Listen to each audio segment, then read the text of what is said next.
300,000, that kind of a thing. So I think the next 6 months will help us focus a little bit more on, what this reserve fund or these reserve funds really look like and how you want to establish them. So, quick comment. Under the subject of customer reduction, we don't know. I don't know if the PSC, Puget Sound Energy, that is Integrated Resource Plan, is out, and if PSC has anything to say about the natural gas plants in the that we serve in the county, and whether that's a potential reduction as well. It'd be something to. I'm sure it'll come up in customer meetings, but I'm just highlighting that might be something to think about, and certainly in the next decade with CETA, with the Clean Energy Transformation Act, making it more difficult to justify running natural gas plants. It's a good point, and I think that I think again, I think we need to take a hard look at, we've been very, I should say, very cautious. I think the commission has been very cautious over the last 20 years as to not develop a business development plan that would look forward for, not in a positive way, but looking forward, 2 years, 5 years, and to look at all of those potential changes out at Cherry Point especially, but also as to, some of the other initiatives that we may be expanding or taking on in the next couple of years, and look at that potential for reduction in revenue from our main customer base, but also whether or not the PUD should be actively involved in working with, new development to encourage in improving our revenue base. So I think it's just sort of a shift to, should we actively be looking at business development in support of, our, not only our community, but also in terms of maintaining that good revenue base to support our operations. So. All right. We're ready to move on? We are. Oh, good. Okay, now we're going to talk about our last big section, and that's personnel.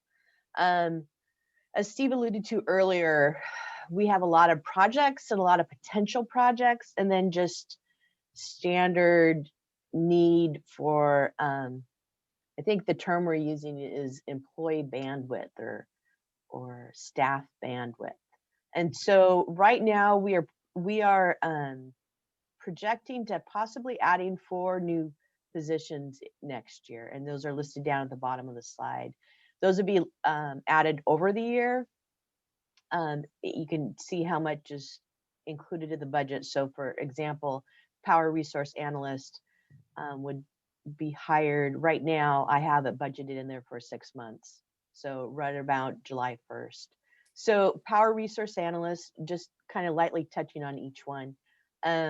As we're getting, Brian can definitely explain this more than I, but as we get closer to the tier 1, it's all the tier 1, tier 2 BPA.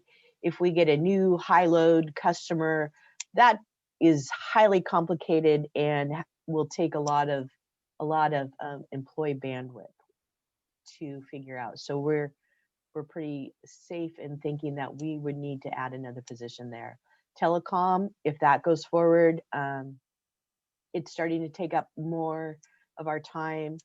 We potentially could need a position there. Another project manager internally to manage some of these projects. And then our SCADA system is we're laying more of the internal fiber between our systems. We're able to do more things online, but it also requires a lot more technical upkeep and problem solving and taking care of it that way. So those are the four positions right now we're thinking of are possible in 2021. So as you can see on the slide, there's roughly a 10% increase overall in labor and benefits. So that would be a combination of these 4 positions, just the cost of living increases and then health benefit adjustments for that. So any questions on that slide? Yes, have you entertained whether the all 4 of these positions would be permanent or whether one or 2 of them could be contract? And the reason I'm saying that is because, like, for example, with project manager, I'm assuming that it's attached to the big capital build outs, or maybe not. But anyway, if some of the workload is related to the capital build outs, the capital build outs will have an end date, right? So that leaving open the option to basically include that compensation as part of the capital budget rather than as operating budget. So just a question about that. All right. So since they're on this slide, that means that we would be a permanent employee. If we were thinking of a contract employee, it would show up more under the outside services costs, like the engineering or outside services there. So since it's on this slide, we're actually thinking of hiring in-house full-time for that.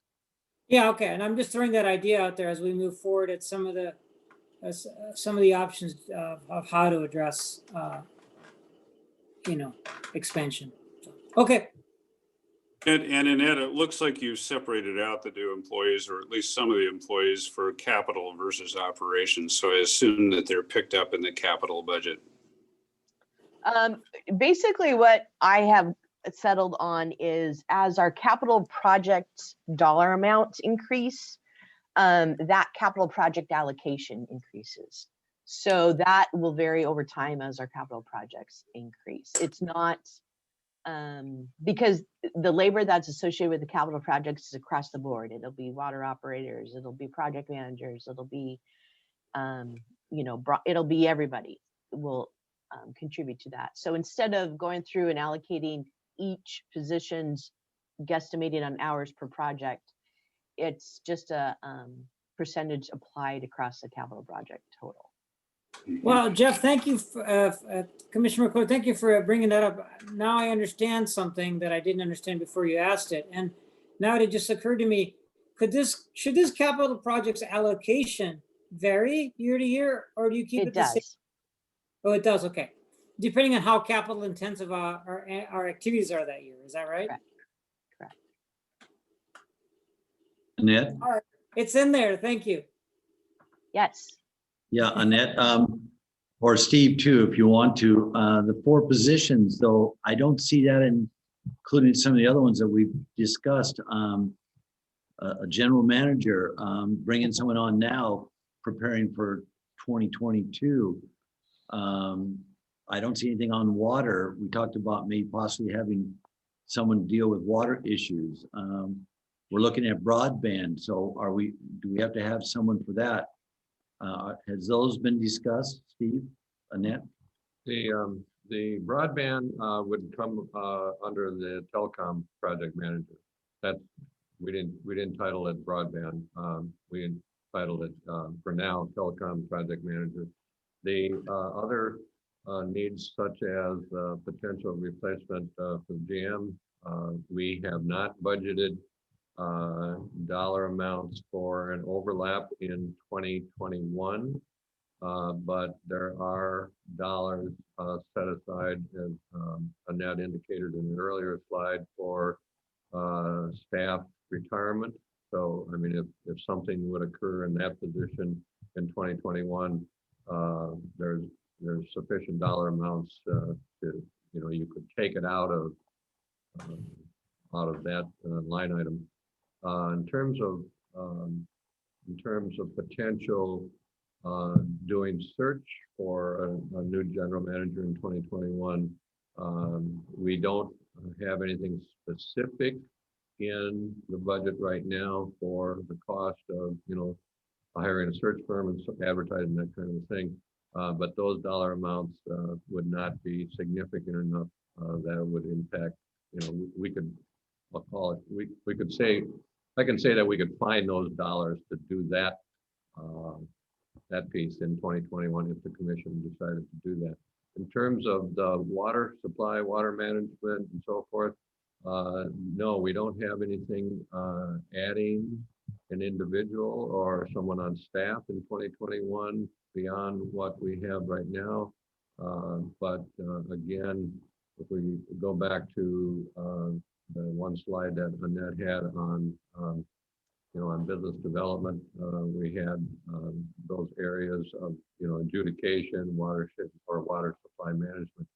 I'm assuming that next few months we'll be asking you to make decisions on just what we do in terms of allocating resources for that work. So the long answer is we have telecom project manager for potentially for the broadband work, and then the general management or general manager position. I spoke to that, and then the water supply, water rights, water adjudication. Next few months, I'm sure we'll be making a decision on what resources we want to use and how we want to use them. Thank you. All right. So last slide, woohoo, we made it.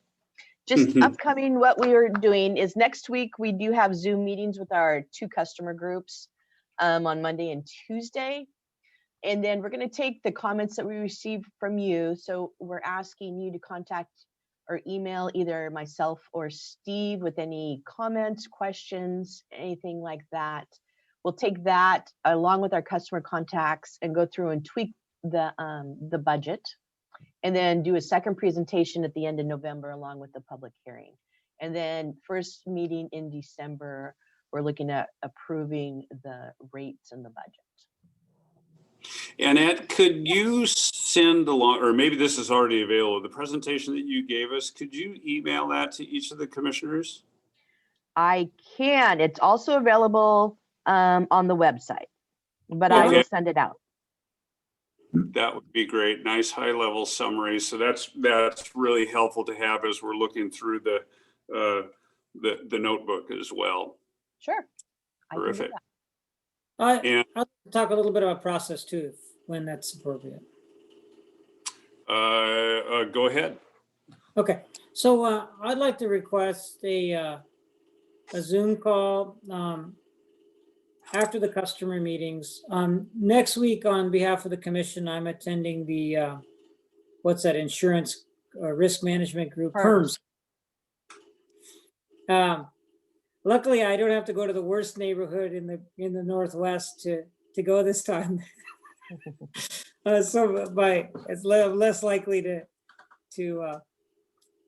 I'm more likely to survive the process of doing the PERMS meeting this time around. So I would like to be able to have a Zoom call with Annette and Steve, maybe the following week,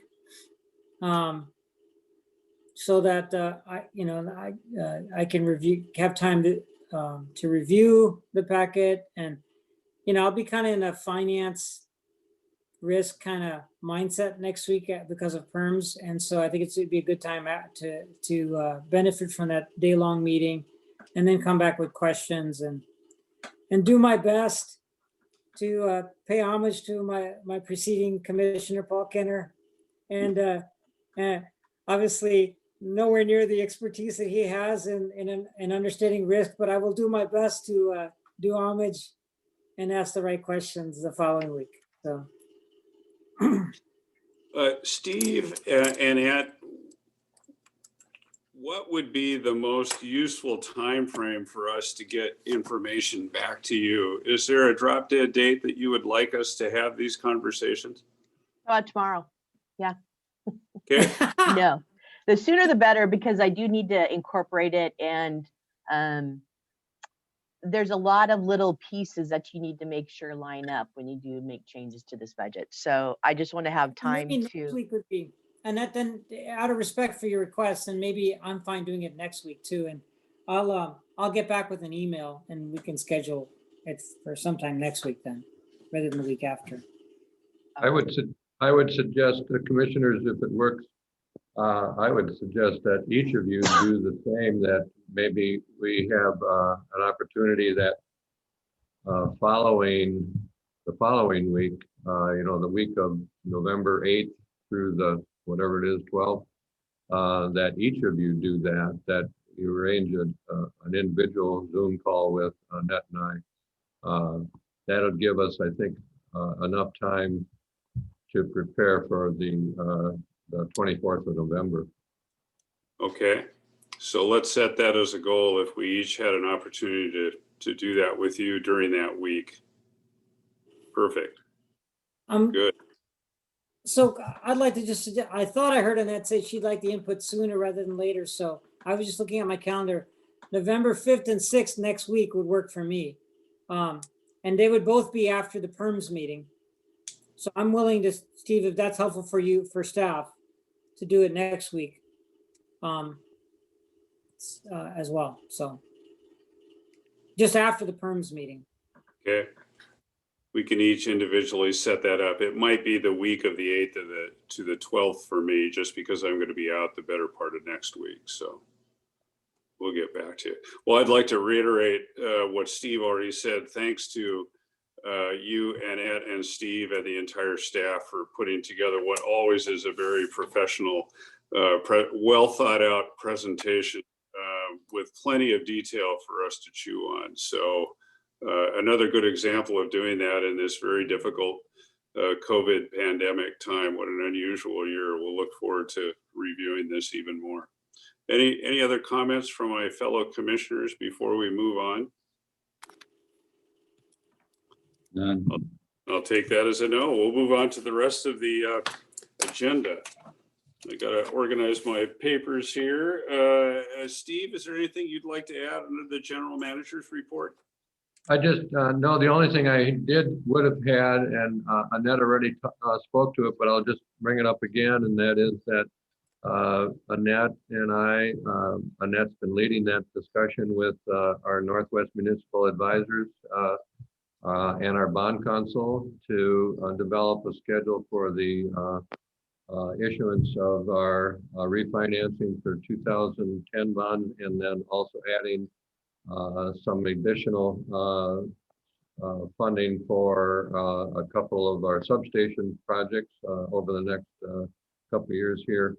And right now, the schedule that we've gotten so far is to the first action that we'd be coming back to you to consider is on December 8th. And that is to adopt a resolution that would basically set the process in motion. And that we'd be looking at, right now, we're looking at, I think it's 2021, February 10th of 2021 as the date of closing on those bonds. And if that schedule stays in place, we'd be looking at receiving the revenue from those new bonds that middle of February. So just note that that process has started.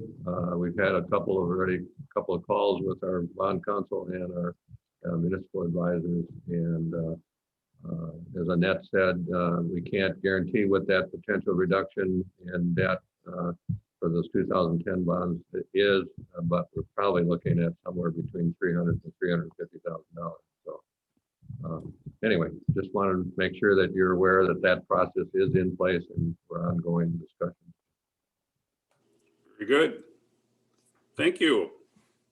Why don't we go ahead and move on to commissioner reports? Commissioner Murphy, I'll go with you first. Do you have anything that you'd like to report on today? Just that I had an opportunity this week or yesterday to meet with the county executives, Sat Paul, and it was a very good conversation. He was sharing with me his, what do you call that? His draft on a community solution to water issues. It was interesting, and we will talk in the future about this with him. I will talk with him plus with the commissioners in one of our meetings. But at the same time, each of the commissioners here are getting the same opportunity to meet with him too. So I just had my yesterday. That was great. Thank you. Commissioner Deshmani. So I also had a meeting as McMurphy reflected, and I want to make sure that two things I want to raise. One is that I'm looking forward to this Thursday's Watershed Management Board meeting. I think we'll have more to discuss and talk about after that. And then the second thing I want to bring up is a kind of follow-up, but also new business, because I thought a lot about Commissioner Murphy's comments about BPA. And, you know, I think, Commissioner Murphy, that I was impacted by those comments. I thought about them. I attended Energy Northwest board meeting last week, and they were in the back of my head. I didn't really get the question, quote unquote, answered. And it's because there's not a clear answer to that question. Many PUDs, many commissioners of PUDs are wondering about what's going on at BPA. Obviously, there's been a change of leadership. The head of BPA now works for Cal ISO, which is concerning because BPA is entering the energy imbalance market. And one of the trading partners will be Cal ISO. The most important trading partner will be Cal ISO. So when I was running my little company, there was a time when the head of marketing for my company decided to go work for a competitor. And I'm equating the feeling a little bit with that. One must either rise to that occasion, and all challenges can be good, but I would argue that it's something that we need to spend some time on this in the next few months, talking about BPA, figuring out where we sit on the issue, and and really hearing from experts, including our experts in-house. Certainly, much respect for Brian on the subject, and understanding how we move forward and power supply sourcing. And yeah, I guess what Mike, you brought up, started more questions going on for me. And I want to just make sure that we give some treatment to that in the near future, and not combined with 4 other topics. I feel like this needs its own meeting and discussion to figure out where things are going to go with, try to understand where things are going to be, and we're not alone. And perhaps part of that is me taking on attending some of the regional power supply meetings with the support and advice of the commission. But right now I just have so many more questions than I have answers, and I just want you all to know that that's what I'm going through. Something to be excited about. I'd like to end on a positive note. Energy Northwest was awarded as a co-applicant on the 2 advanced nuclear commercial demonstration projects, both of which will eventually be, several years down the road, be sited in Washington State in that whole area of Energy Northwest, where all the reactors were and are. Whether you're lean towards or against nuclear, it's exciting that we will know the future of nuclear, perhaps for the world, being discovered right in our backyards, because the ideas that are floating to the top of all the ideas that have been explored with nuclear energy for how to make it intrinsically safe and so on and so forth are going to be prototyped here in this in our region with an organization that we're of course members of. So to me, that's really exciting. Purely as an engineer, that's exciting. As a public person, it's exciting because we need to definitely keep the door open to the possibility of nuclear energy in our future power mix. And yeah, I'm excited about what we'll discover out of that process. There's one particular element that my whole life I've been as an engineer, I've been an advocate of, which is an element of one of the two projects funded by out of Seattle by a company called TerraPower. And that is that their nuclear power plant design has embedded into it storage, which is phenomenally, to me, attractive and exciting idea. And the reason is because what way that nuclear technology works, it converts it has a production heat capacity of the nuclear power plant, and then it has a thermal battery. And the heat capacity of the nuclear plant is less than the thermal battery's capacity. So what this device can do is convert energy into very high temperature heat efficiently and then back into energy to basically levelize other more intermittent sources of energy. For example, one could imagine that being a wind. The least reliable source of renewable energy is wind. And because solar, you can at least even predict a few days into the future, when it's going to be, whether it's going to be sunny or not. Usually our weather predictions are fairly reliable, but wind is more problematic in terms of its predictability. And so anyway, this kind of a storage could be a solution for renewable energy as well, to help take out some of the intermittency of that, which is, potentially a far better way to store energy than relying on rare earth minerals and all that batteries do. So it's an idea, and whether it's promising or not remains to be seen, but I'm glad it's being pursued. So sorry for that little nerd diversion, but I thought I wanted to share that with you. No, it's a very interesting development, and we're all going to be anxious to see how it rolls out. So thanks for keeping tabs on it. Anything else? Only to say that the reason that those two bids were awarded to Energy Northwest is because they have such a history of continuous improvement. In the last decade, they've gone from a situation where they were mediocre performers in the nuclear world to being best in class. And that the credit goes to the board. The board of Energy Northwest Sid just announced his retirement, by the way, and there was quite a bit of celebration of his tenure on the board. And he's largely responsible for bringing in and supporting this longtime CEO, Brad Schwatzky, who's also really, it's a stellar organization. I've been now not making too many comments because I was new, but now after attending the meetings for over a year, I have to say that the management caliber at that organization is really quite impressive. I mean, almost as high as our PUD. But I just wanted to say that they're really exceptional. They're really exceptional people there, and been impressed. Not that they do everything right. For sure, they don't do everything right, but definitely the award of these two bids.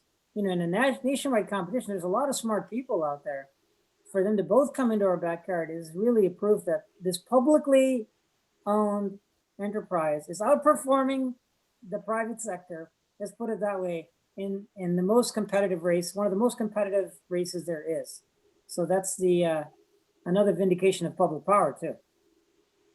Very good. Thank you.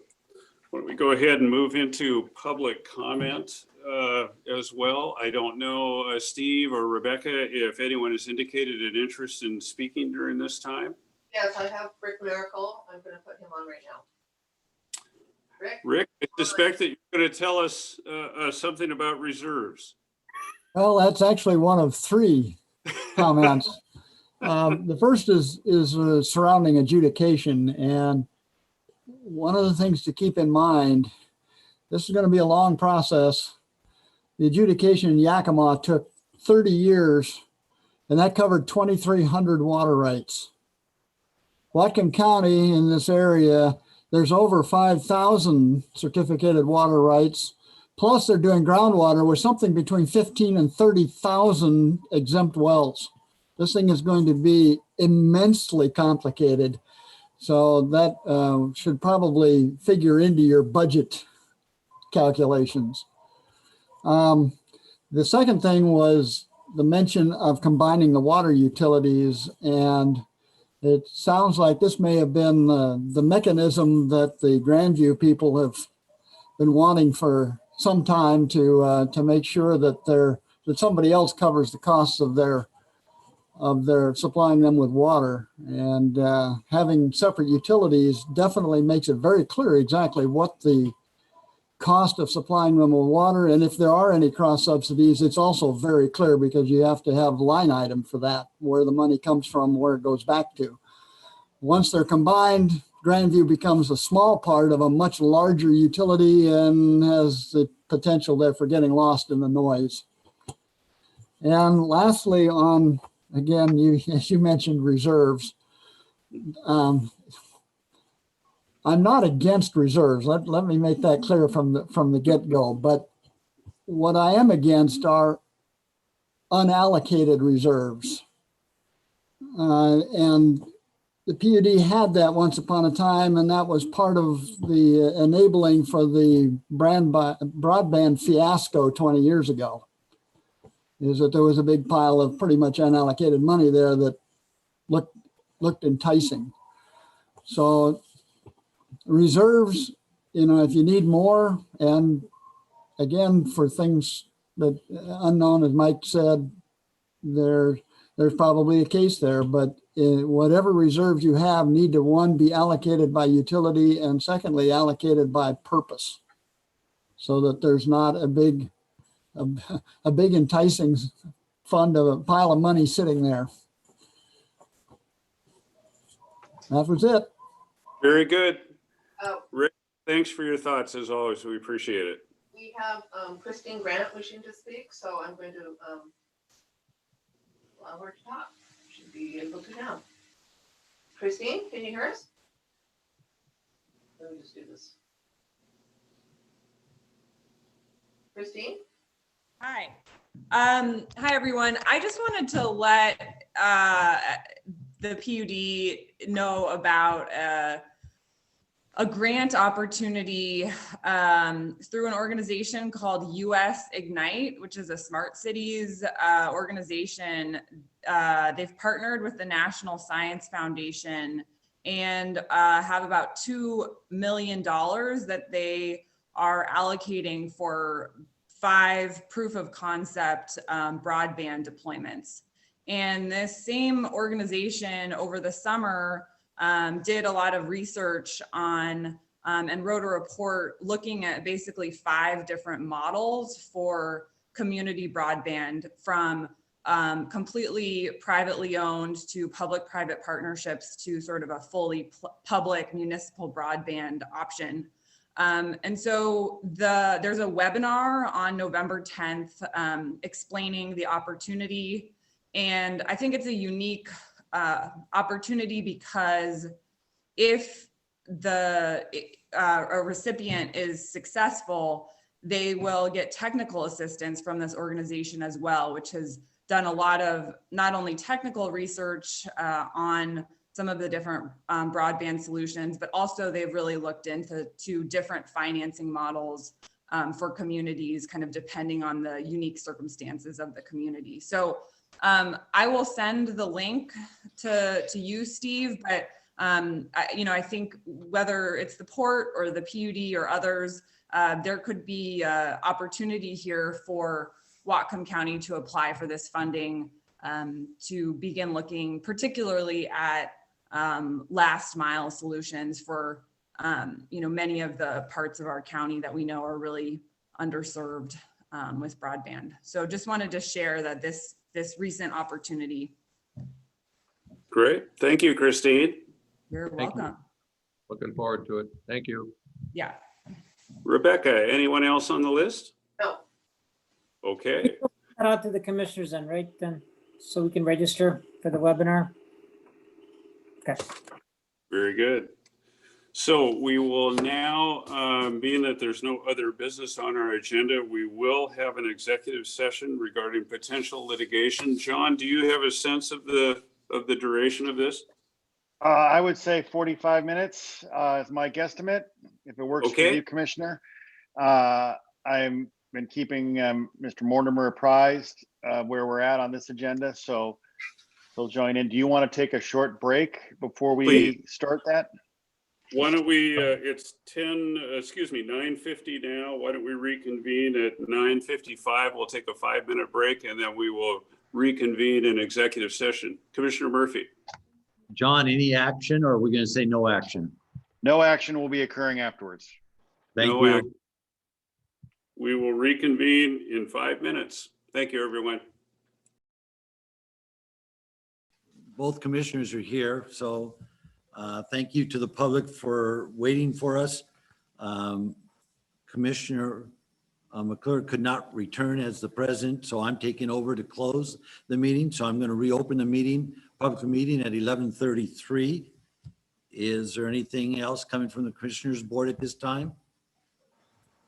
Okay, Nope. being none, then I will close the meeting, the public meeting at 11:33. So, or 34. Thank you, everyone, for your time.